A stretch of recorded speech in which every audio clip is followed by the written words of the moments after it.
저는 오늘 여러분과 함께 하나님의 사람 이런 제목으로 말씀을 증거하겠습니다. 디모데 전서와 후서는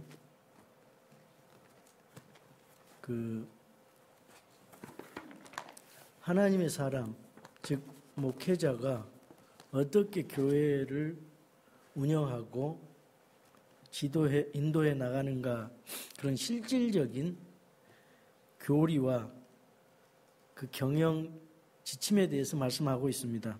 그래서 이거를 목회서신이라고 합니다. 이 세상에 많은 교회들이 있습니다. 그렇지만은 그 교회들은 딱 두 가지로 나눌 수 있습니다. 성경 말씀대로 그대로 하는 교회와 전통대로 하는 교회입니다. 저는 이제까지 하나님 말씀을 있는 그대로 그 말씀에 준해서 교회를 인도하고 운영하려고 애써왔습니다. 제가 여러 가지 책을 읽는데요. 유명한 신학 서적이 성경을 대신할 수가 없고, 유명한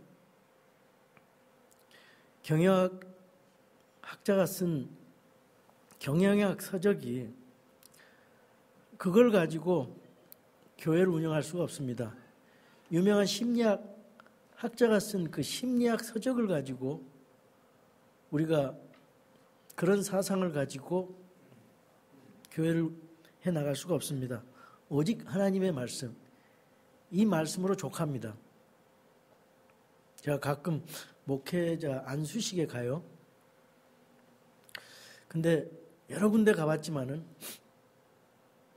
실질적인 하나님의 말씀, 목회 서신을 가지고 이 말씀을 권면을 하면 좋겠는데, 다 구약에 있는 그런 일반적인 그런 내용을 가지고 설교를 하고 권면을 하는 걸 봤을 때 좀 아쉬웠습니다.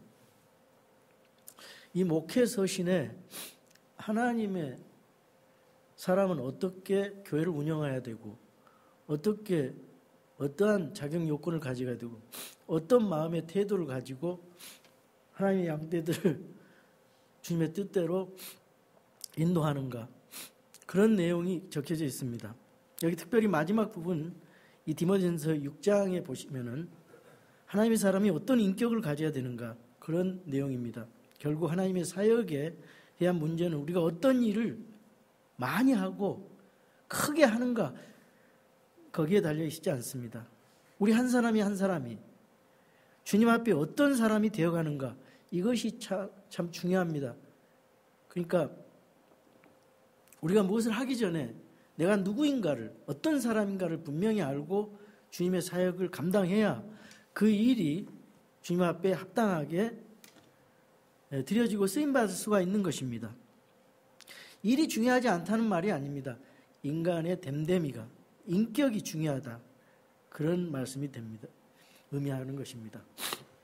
여기 성경 기록에 디모데전서 3장 16절 17절에 성경 기록이 왜 우리에게 주어졌는가? 그것은 교리와 책망을 주고 바로잡음과 의로 교육하기 위함이라고 그랬어요. 그래서 그 결과를 무엇에 초점을 맞추고 있냐면은 하나님의 사람이 완전하게 되어 모든 선한 일에 철저히 갖춰지게 하려 함이라.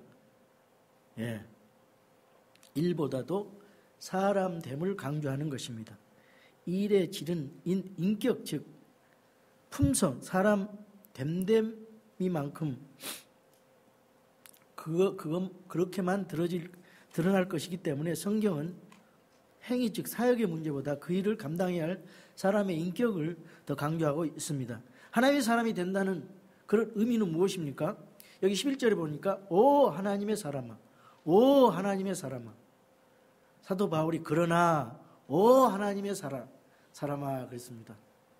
유명한 사람들, 정치인들 뒤에 그 사람을 위해서 일하는 사람은 오 아무개 사람, 저 사람은 아무개 사람이야, 저 사람은 아무개 사람이야, 이렇게 얘기하지만 우리는 하나님의 사람이 돼야 되고 하나님의 사람처럼 행해야 됩니다. 왜냐? 우리는 하나님의 사람이기 때문에. Man of God, 하나님의 사람이에요. 성경이 그리스도인들에게 최고로 기대하는 것은 우리 한 사람 한 사람이 하나님의 사람으로 만들어져 가는 것입니다. 그래야 오래 가정이 다립니다. 그래야 복된 가정이 될 수 있고, 그래야 복된 아버지가 되고, 하나님의 사람이 돼야 복된 아내가 되고, 하나님의 사람이 돼야 복된 자녀들이 되고, 교회가 되고, 직장이 되는 것입니다. 여러분, 한 사람이 직장에 가 있으면 하나님의 사람 한 사람이 옳게 무장된 하나님의 사람 한 사람이 직장에 가 있으면 그 직장이 변화돼요. 그 사회가 변화됩니다. 아무리 그 가정이 참 어려워도 그 한 사람 때문에 하나님께서 그 가정을 살리십니다. 교회도 마찬가지, 직장도 마찬가지, 사회도 마찬가지, 국가도 마찬가지입니다. 한 사람이 참 중요합니다. 여기 9절에서 10절에 보면 하나님의 사람이 도덕적으로, 교리적으로 무엇에 빠질 수 있다는 거죠. 이 빠질 수 있는 문제에 대해서 말씀합니다. 이단에 빠질 수 있고요, 시험에 빠질 수 있고요, 올무에 빠질 수 있고, 오류에 빠질 수 있고, 욕심에 빠질 수 있고. 그래서 이 빠진다는 것은 완전히 그것에 포로가 된다는 말이에요. 그거에 노예가 된 상태를 의미하는 것입니다. 얼마나 많은 사람들이 정욕과 탐욕에 빠져 있습니까? 얼마나 많은 사람들이 돈의 포로가 되고 있습니까? 이 유혹의 세상에서 우리는 생명의 근원이 되시고 삶의 주인이 되신 거룩하신 창조주, 우리 하나님 앞에 하나님께만 포로가 되어 있다면, 하나님께만 빠져 있다면 우리 하나님의 사람으로 살 수가 있습니다. 그 삶은 얼마나 보람되고 영광스러운 삶이 되겠습니까? 그 삶은 얼마나 기쁨의 삶이 되겠습니까? 하나님을 기쁘시게 하고 우리 자신이 얼마나 기쁜 생활이 되겠냐 그 말이죠. 이 세상의 것은 다 헛것이에요. 다 헛것입니다. 다 썩어져 없어질 것이에요. 근데 우리가 하나님과 하나님의 말씀에 포로가 되는 삶을 살아간다면 얼마나 이것이 복된 삶인가 하는 것입니다. 그래서 15절부터 보면은 우리 하나님이 얼마나 위대한 분이신가, 이 하나님 앞에 포로가 된다면 얼마나 이것이 위대한 것입니까? 15절에 이런 말씀이 있어요. 그분께서 자신의 때엔 그 나타나심을 보이시리니 그분은 찬송받으실 유일한 권능자이시오. 오직 그분만 찬송받을 수 있는 유일한 권능자, 왕들의 왕이시며 주들의 주시니라. 오직 그분께만 죽지 아니함이 있고 그분은 아무도 접근하지 못할 빛에 거하시며 아무도 그분을 보지 못하였고 더 볼 수도 없나니 그분께 존귀와 영존하는 권능이 있기를 원하노라. 아멘 했습니다. 그분이 바로 누구십니까? 하나님 아버지. 그분이 바로 누구십니까? 우리 주 예수 그리스도. 우리의 믿음의 대상 예수 그리스도이신 것입니다. 우리는 그런 분을 믿는 거예요. 그 위대한 분을 믿는 것입니다. 믿음의 대상이 시원찮으면 어떻게 우리가 삶이 되겠습니까? 시원찮은 삶이 되는 거예요. 믿음의 대상이 확실하면 우리는 확실한 삶이 되는 것입니다. 그래서 우리가 소망하고 우리가 믿고 순종하기 원하는 그 하나님이 역사 속에 다시 한번 자신을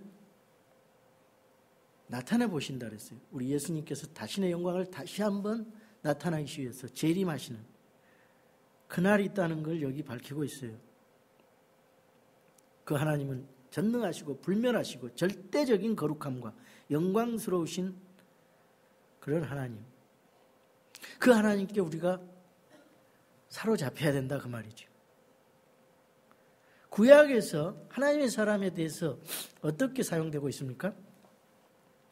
신명기 33장 1절에 보니까 모세가 죽기 직전에 하나님의 사람 모세라고 이렇게 불렸었는데 평생 하나님을 바라보고 주님 앞에 순종하기 위해서 몸부림치며 살았던 모세에게 주어진 호칭이었습니다.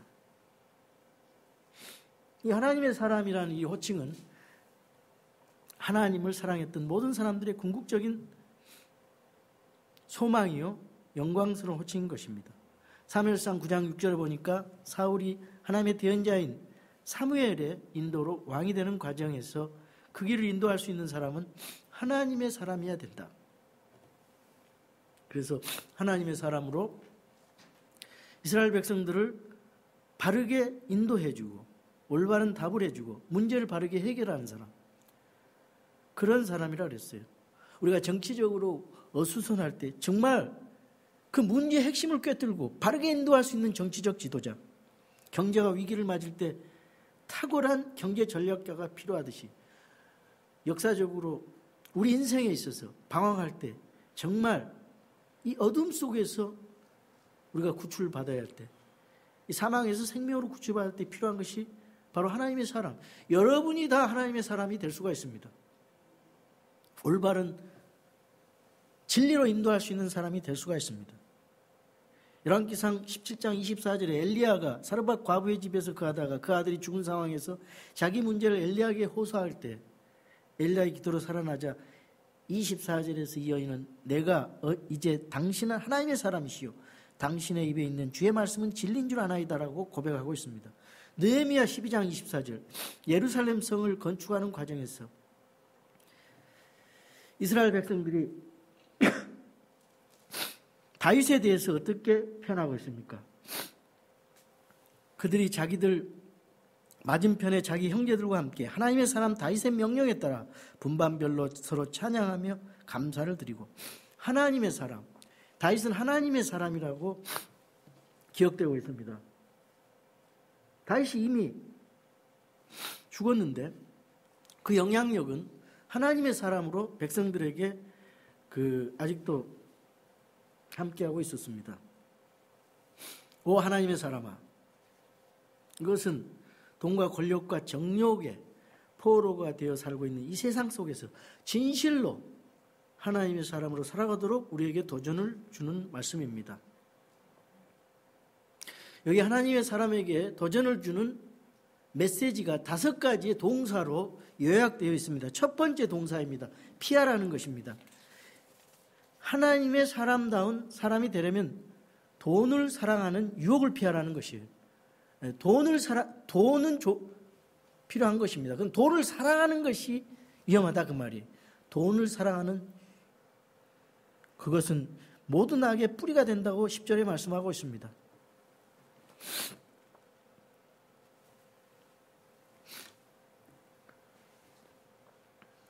9절에 그러나 부유하게 되고자 하는 자들은 사람들을 파멸과 멸망에 빠지게 하는 시험과 올부와 여러 가지 어리석고 해로운 욕심에 떨어지느니라. 돈을 사랑함이 모든 악의 뿌리이니 어떤 자들이 돈을 탐내다가 믿음에서 떠나 잘못하고 많은 고통으로 자기를 찔러 꿰뚫어도다. 돈을 사랑함이 모든 악의 뿌리라 그랬어요. 그리고 또 뭘 피하라고 그럽니까? 성경은 있는 그대로 20절에 불필요한 변론을 피하라 그랬어요. 디모데야, 속되고 헛된 말장난을 피하라 그랬습니다. 거짓으로 과학이라 불리는 것에 반론들을 피하며, 이단들의 특징이 무엇입니까? 아무런 유익이 되지 않는 것을 자꾸만 반복하면서 반론을 위한 반론을 해요. 거기에 말려 들어가면 시간 낭비입니다. 한두 번 말하고 거절해서 피해야 됩니다. 그럼 불필요한 변론을 피하라는 것이요. 또 속되고 거짓, 헛된 말장난을 피하라 그랬습니다. 거짓으로 과학이라 불리는 것에 반론들을 피하라는 것입니다. 그래서 우리가 성경으로 무장이 되어 있으면요, 이런 거 피할 수가 있습니다. 여러분, 우리가 성경을 보시는데 성경 공부도 참 바로 알아야 되니까 유익합니다. 그러나 이것이 지식을 위한 지식이 되면 안 돼요. 이 말씀을 가지고 내가 어떻게 내 인격이 변하고 내 삶이 변하고 말씀을 들음으로써 변해야 됩니다. 지식을 위한 지식으로 축적하면 안 돼요. 인격이 변해야 됩니다. 행동이 변해야 됩니다. 언어가 변해야 됩니다. 생각이 변해야 됩니다. 하나님은 그렇게 변하게 하실 수 있어요. 하나님 말씀은 그렇게 변하게 하실 수 있어요. 여러분이 순종한다면. 이 지식을 성경 지식이라도 자랑하기 위한 것은 잘못된 거예요. 성경 지식은 하나님과 바른 관계를 위한 것입니다. 만약에 그 성경 지식이 영광이 하나님으로부터 멀어지게 하고 하나님의 원하시는 그런 인격과 그런 삶에서 멀어지게 된다면은 그걸 좀 절제할 필요가 있어요. 우리 하나님 말씀을 보면서 자신의 삶을 비춰보고 고민하는 그렇게 말씀을 봐야 됩니다.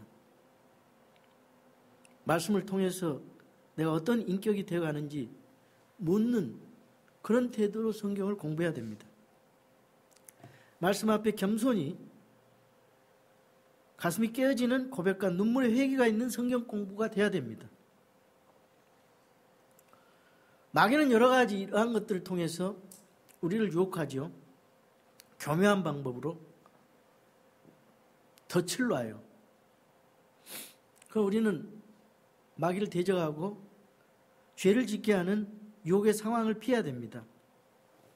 요셉이 보디발의 아내가 유혹할 때 피했습니다. 옷을 그냥 벗어버리고 피했어요. 죄를 짓는 상황이 있으면 피하시기 바랍니다. 하나님의 영광을 가리는 일이 있으면 피하시기 바랍니다.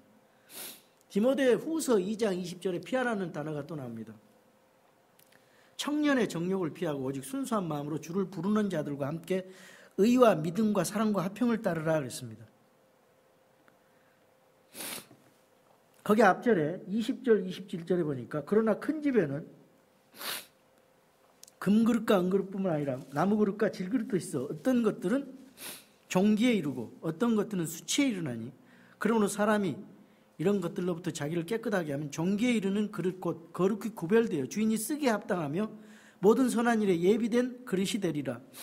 여러분, 큰 그릇도 있고요, 작은 그릇도 있어요. 금그릇도 있고 은그릇도 있어요. 하나님께서 다 쓰셔요. 다. 큰 그릇, 작은 그릇 다 쓰십니다. 근데 더럽혀진 그릇은 쓸 수가 없어요. 여러분, 하나님께서는 공부를 많이 한 큰 그릇, 사도 바울도 쓰셨어요. 하루에 3,000명 전도하게 한 구령한 베드로도 쓰셨어요. 어부이지만은. 그리고 별로 나타나지 않는 작은 그릇 안드레도 쓰셨어요. 그 안드레가 중요한 일을 했습니다. 베드로를 예수님께로 인도해서 사도가 되겠어요. 여러분, 그런 일을 할 수 있어요. 여러분은 못하지만은 여러분이 전도해서 어떤 사람을 믿게 해서 그 사람이 하나님의 사역자가 된다면 큰일 한 거예요. 여러분은 큰일 할 수가 있어요. 여러분 자녀가 여러분 잘 부모가 길러가지고 그 아이를 하나님 앞에 사용 드려진다면 그거 큰일 한 것입니다. 여러분 못해도 100명을 구령해도 교회 하나 세우는 것이 나아요. 100명을 구령하고 나서 팔로업이 안 돼가지고 아무 데나 가서 이단에 속했을 수도 있고요. 잘못돼가지고 이제 구원받아서 했는데 그대로 내버려 두면은 마귀가 가만 놔주겠어요? 이단들이나 잘못된 사람들이 와서 아직 거듭난 어린 아이인데, 영적으로 갓난아기인데, 사실은 전도를 하고 나서 내버려 두면 그것만큼 무책임한 것이 없어요. 뭐 전도하지 말라는 게 아닙니다. 성경적인 교회로 바로 이끌어야 돼요. 팔로업이 돼야 돼요. 그게 저와 여러분이 해야 될 일이에요. 양육을 시키고 무장을 시켜서 for generation, 믿음의 재생산을 해야 돼요. 믿음의 재생산이 뭡니까? 디모데후서 2장 2절. 또 내가 많은 증인들 가운데서 내게 들은 것들, 바로 그것들을 신실한 사람들에게 맡기라. 그들이 또한 다른 사람들을 가르칠 수 있으리라. 믿음의 재생산 4세대가 나와요. 바울이 디모데가 신실한 사람들에게, 신실한 사람들이 또 다른 사람들에게 이렇게 전하는 거예요. 그래서 사람들을 키워내야 돼요. 그 선교사로 파송을 하면요, 그 사람이 그 교회를 플랜트하고 새로 세워서 많은 사람을 양육해가지고 또 많은 사람을 세울 수가 있어요. 안정적으로.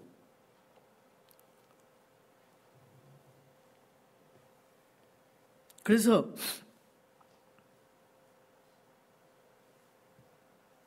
우리가 큰 것이냐 작은 것이냐 그게 중요한 게 아니에요. 죄로부터 깨끗이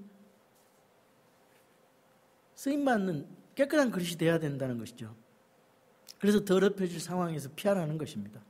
시편 1편 1편에 보니까 1편 1절에 복 있는 사람에 대해서 강조한 것이 있어요. 경건치 아니한 자들의 계획대로 걷지 아니하고 죄인들의 길에 서지 아니하며. 죄송합니다. 제가 이 팔른 알러지 때문에 눈물, 콧물, 재채기 나오는데 좀 양해를 구하겠습니다. 그 다음에 두 번째 명령이 있습니다. 하나님의 사람에게 주시는 두 번째 명령, 추구하라는 것입니다. 뭘 추구합니까? 6가지가 나와 있어요.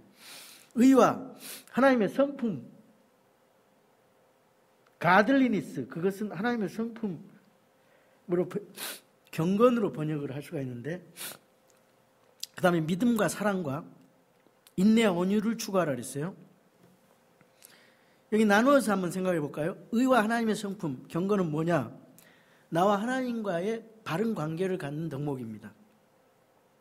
예수님을 믿는 순간 우리는 의롭게 되죠. 칭의, 그런 복이 주어집니다. 그 다음에 우리는 어떻게 해야 됩니까? 가들리니스, 하나님의 성품으로 변해가면서 경건해져야 되는 거예요. 그러니까 이 의는 하나님과의 관계, 하나님의 성품, 경건은 하나님을 향해 가는 삶의 자세, 하나님을 닮아가는 인격적인 특징이라고 할 수가 있습니다. 의와 하나님의 성품은 하나님과 우리 사이, 나 사이에 아주 중요한 관계를 이어주는 덕목이에요.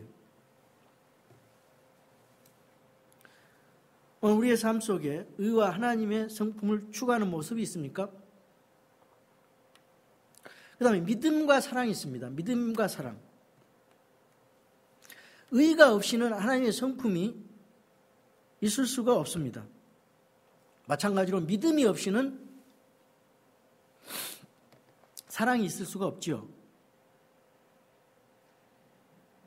믿음과 사랑은 우리가 가져야 할 중요한 덕목이죠. 우리 주님께 대해서 혹은 이웃에 대해서 신실한 사람이 가지는 그런 믿음. 그 믿음이 있는 사람은 주님 오시는 것까지 사랑으로 하나님을 사랑하고 이웃을 내 몸과 같이 사랑하는 겁니다. 사랑은 관심과 희생의 삶이에요. 우리 주님은 우리에게, 우리 제자들 끝까지 사랑하셨고 배반자 원수까지 사랑하셨어요. 유다도. 마찬가지로 우리도 무조건적으로 이웃을 사랑해야 됩니다. 왜냐? 우리 주님이 그런 삶을 살아가셨기 때문에 굉장히 힘들고 억울하고 부담스럽죠. 근데 우리가 가야 될 길입니다. 원수까지 사랑해야 될 길.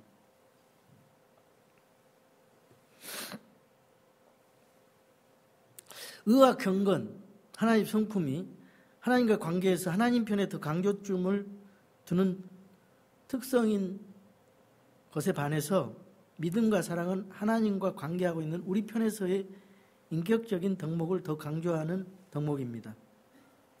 그리고 이제 인내와 온유가 있어요. 이 인내와 온유는 우리 둘러싸고 있는 사건이나 환경, 상황, 이 상황 속에서 얼마나 인내하고 오래 참고 그러면서 그리스도인답게 그 상황을 극복해 나가는가. 온유가 있어야, 온유는 인내가 있어야 훈련되는 겁니다. 인내가 없으면 온유할 수가 없습니다. 온유는 하나님의 사람답게 이 와일드한 자기 자신을 컨트롤, 절제하는 거예요. 하나님 말씀으로 절제하는 거예요. 성령의 9가지 열매 중에 마지막 개가 절제입니다. 다 좋아요. 좋은데 절제하지 못하면은 헛거라 그 말이에요. 그래서 이 인내와 온유는 나를 둘러싸고 있는 상황과 환경에 대해서 요구되는 그리스도인의 덕목이죠. 물론 인간관계 속에서도 인내와 온유가 너무나 중요하지요. 여러분, 우리가 어떤 사건을 만났을 때 그 사건 속에서 여러분이 하나님의 사람으로서 여러분의 마음과 생각과 그 인격이 어떻게 반응하는가 한번 점검해 보십시오. 내가 어린아이 같이 그대로 반응하는지 아니면은 좀 성장한, 장성한, 성숙한, 원숙한 그런 그리스도인으로서 반응하는지.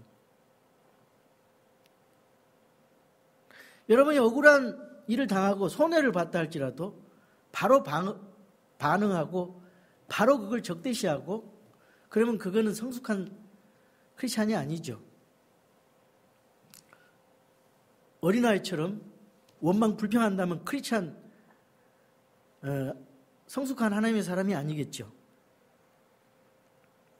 우리가 참으로 주님을 닮아가는 그리스도인이라면은 그 손해본 사실보다는 그 상황에서 내 인격이 어떻게 형성돼 가는가, 내 인격이 어떻게 반응해서 그거에 대처하는가, 그거에 더 관심을 가져야 됩니다. 모든 상황은 믿는 자나 믿지 않는 사람이 주어질 수 있어요. 그러나 하나님을 믿는 사람은 달라야 된다 그 말이죠. 왜? 여러분 하나님의 말씀을 배우고 그 말씀으로 무장되고 단련되고 하나님의 인격으로 이때까지 다듬어져 왔기 때문에 거기에 상응하는 책임 있는 행동이 나와야 된다는 거죠. 그래도 손해를 봐도 그 손해 본 게 아니에요. 여러분이 억울함을 당했어도 여러분이 더 훨씬 성숙하게 대응했다면 그 억울한 게 아닙니다. 여러분이 이긴 것입니다. 세 번째 명령입니다. 싸우라는 것입니다. 싸우라는 것. 무슨 싸움을 하라는 것입니까? 디모데후서 4장 6절에서 7절에 보니까 바울이 믿음의 선한 싸움을 싸우라는 거예요. 믿음의 선한 싸움. 이게 다 디모데 전서 후서 다 연결돼서 거기 단어의 그 동사에 관련된 단어를 제가 제시하고 있어요. 이제 내가 내 자신을 헌물로 드릴 준비가 되었고 나의 떠날 때가 가까이 이르렀더라. 내가 선한 싸움을 싸우고 나의 달려갈 길을 마치고 믿음을 지켰은즉 이후로는 나를 위하여 의의 관이 예비되어 있나니 곧 의로우신 심판자께서 그날에 그것을 내게 주실 것이요 내게만 아니라 그분의 나타나심을 사랑하는 모든 자녀들에게도 주시리라. 이 지금 바울이 디모데 목사에게 말을 합니다. 근데 우리 성도들에게 똑같이 이 말씀이 해당돼요. 우리 성도들이 하나님의 사람으로 돼야 돼요. 디모데만 되는 것이 아니라, 목사만 그렇게 해야 되는 것이 아닙니다. 그래서 주님의 자기의 그 사도 바울이 주님의 이때까지 위에서 달려왔던 그 길이 마지막 종착역에 가까웠음을 바라보면서 믿음의 선한 싸움을 싸우고 난 믿음을 지켰다, 이렇게 고백하고 있는 것입니다. 여기 싸운다는 것은요, 사탄과 죄에 대해서 싸운다는 거예요. 그것을 좀 더 다른 말로 적극적으로 말을 한다면 하나님이 기뻐하시는 선한 일을 했다는 것입니다. 그 선한 일을 위해서 싸웠다는 것이에요. 여기 디모데전서 6장 18절에 선하다는 말을 무엇으로 사용하고 있습니까? 또 선을 행하게 하며 선한 일들에 부여하고 베푸기를 좋아하며 기꺼이 나누어 주게 하라.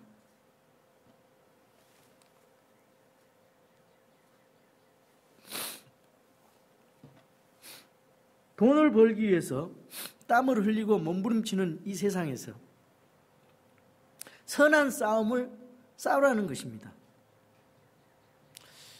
우리 그리스도인들에게는, 믿지 않는 사람들은 그냥 대충대충 살지만은 여러분이 이 세상 살아가면서 힘들죠. 그러나 그 힘든 가운데서도 선한 일을 행하고 선한 사업에 부하고 나눠주기를 좋아하는 자가 되라는 거예요. 그러면 여러분의 마음이 풍성해집니다.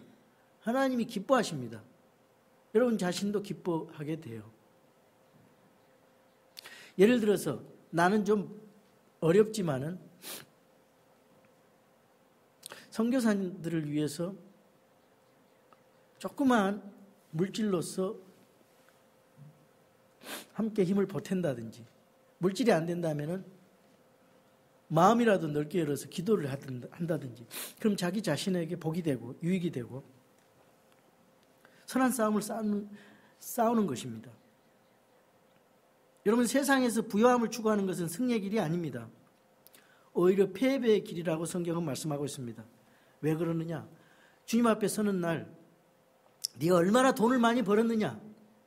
주님 그거 심판하지 않습니다.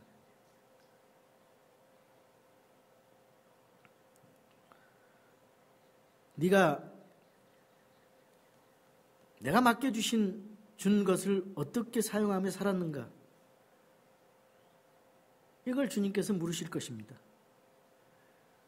우리 하나님의 사람들은 이 세상에서 복음을 가지고 이 싸움을 하고 있는 것이에요. 돈의 쓰임새는 그 사람의 인격을 말해줍니다. 그래서 내 보화가 있는 곳에 내 마음이 있다고 성경은 말씀합니다. 세상 사람들은 물질에 굉장히 집착을 해요. 명예에 집착을 해요. 얼마나 물질이 그 사람들을 영향을, 임팩트를 줬다면 하나님과 재물을 동시에 섬길 수 없다. 하나님과 재물을 같은 동등하게 놓고 비교를 하고 있어요. 그 비교할 대상이 아니에요. 하나님이 우선이 돼야 된다, 그 말이에요. 어떤 사람은 문자 그대로 생각해가지고 직장도 안 갖고, 근데 그게 아니라 프라이어리티, 우선순위가 하나님이 돼야 된다, 그 말이죠.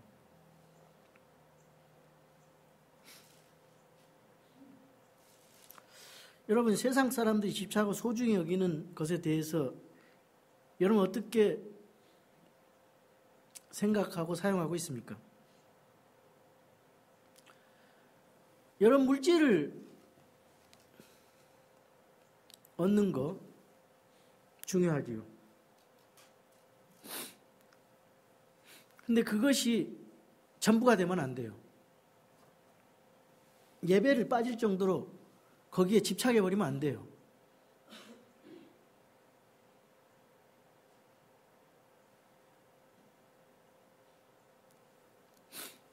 물질을 너무 사랑해가지고 사람 생명을 살리는 선한 일에 사용하지 못한다면은 주님이 얼마나 마음이 섭섭하시겠어요. 그래서 하나님이 기뻐하시는 이 선한 싸움을 싸우라는 것입니다. 성경에서 선하다는 의미는 하나님이 기뻐하신다는 의미예요. 그 말씀이 로마서 8장 28절 말씀이에요. 하나님을 사랑하는 자들, 곧 그분의 목적에 따라 부르심을 받은 자들에게는 모든 것이 합력하여 선을 이루느니라. 하나님을 사랑하는 자들, 그분의 목적에 따라 부르심을 받은 자들에게는 한정이 되어 있어요. 조건이. 모든 것이 합력하여 선을 이루느니라. 그저 잘 된다는 게 아니라 하나님이 기뻐하시는 방법으로 된다 그 말입니다. 여러분, 우리가 무엇을 행할 때 이게 주님이 기뻐하시는 일인가?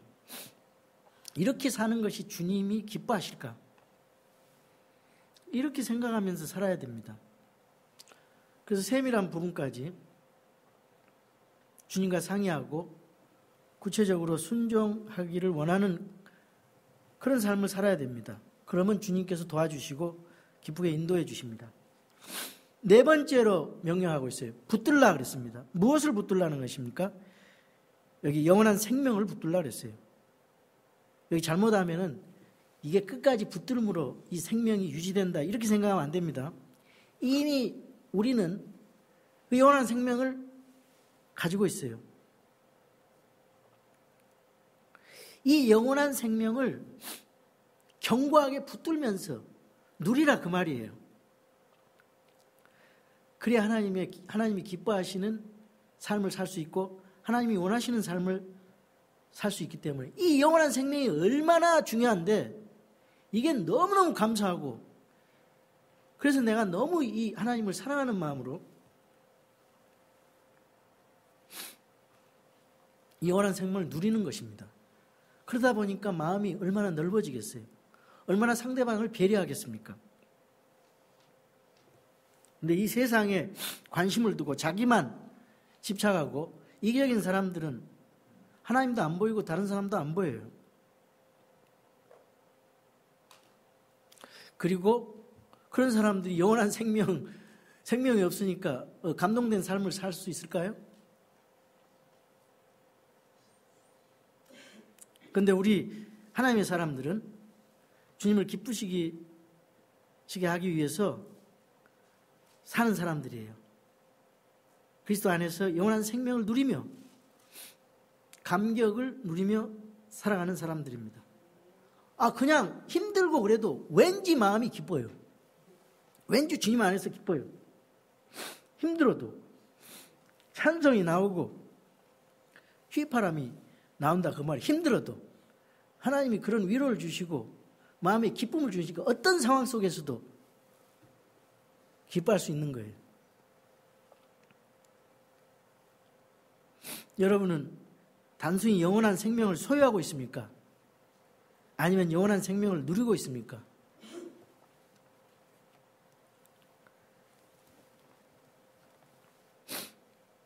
(19절) 보겠습니다. 또 다가올 때를 대비하여 자기를 위해 좋은 기초를 쌓게 할지니 이것은 그들이 영원한 생명을 붙들게 하려 함이라.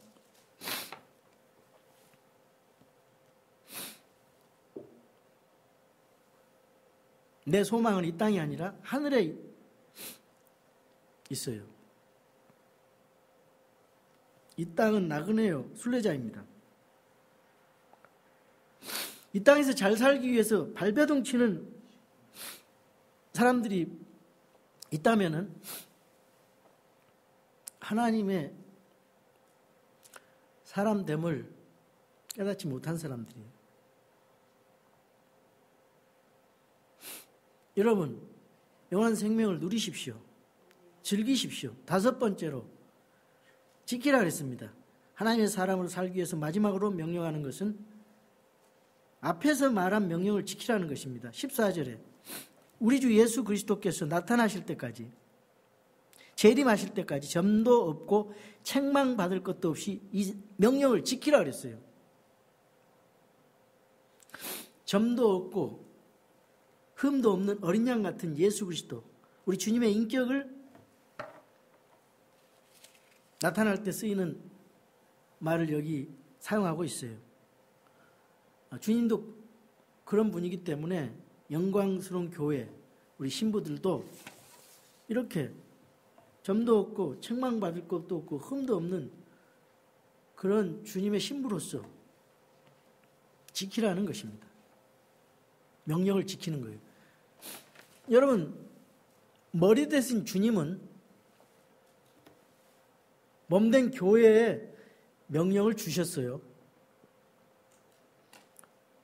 근데 교회가 할 일은 그 신랑이 주신 명령을 그대로 지키는 거예요. That's it. 그대로 지키는 거예요. 신랑이 주신 명령에다 더하거나 빼거나 할 수 없어요.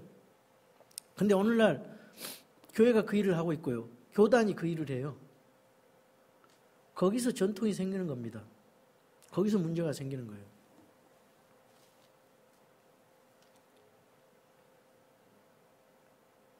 우리가 이런 삶을 추구하고 지키는 것은 나를 구원하시고 나의 생명과 소망이 되시는 예수 그리스도를 닮아가기를 원한다. 이런 의미입니다.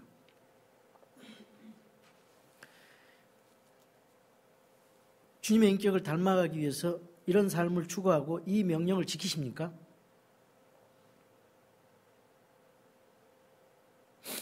왜 지켜야 됩니까?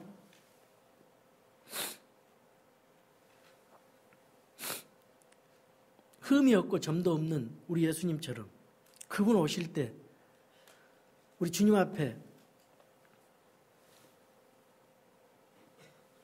그렇게 드려져야 되고 그렇게 드려져야 되기 때문에 주님 재림하시는 그날까지 우리가 그렇게 훈련돼야 돼요. 너 하나님의 사람아. 오늘 이 순간 여러분을 가장 집요하게 추구하는 것이 무엇입니까? 그것이 돈이라면 여러분은 돈의 사람입니다. 그것이 정욕이라면 정욕의 사람입니다. 그것이 자존심이라면 자존심의 사람입니다. 저는 오늘 저와 여러분이 주님께만 사로잡혀서 하나님 사람 되기를 원합니다. 어차피 이 세상에서 포로로서 살아가게 된다면 차라리 주님의 포로가 돼야 되지 않겠습니까? 성령님께 사로잡힌 사람들이 돼야 되지 않겠습니까? 그래야 성령님의 사람이죠. 참으로 여러분은 하나님의 사람입니까? 그리스도의 심판석에서 회개보고 결산을 할 때 하나님의 사람으로서 결산하기를 원합니다. 저와 여러분의 기도가 저를 하나님의 사람으로 되게 하소서, 이런 기도가 되기를 주님의 이름으로 축원합니다.